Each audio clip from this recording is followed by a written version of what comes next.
Ang pinakamalaking kaguluhan sa ating 2025 budget ay itong nabisto na scam tungkol po dito sa mga flood control projects.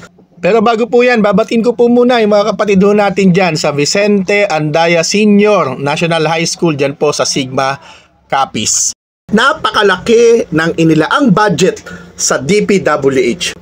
Pagsamasamahin po natin ang budget ng DepEd, CHED, TESDA, mas malaki pa rin ang budget ng DPWH noong 2025.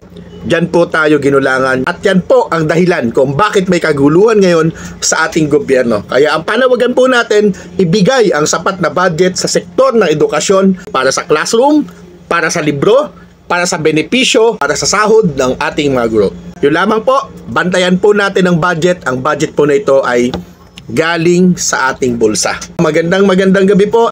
Vicente Andaya Senior National High School, Sigma Capiz, Damo, gid nga salamat. Thank you.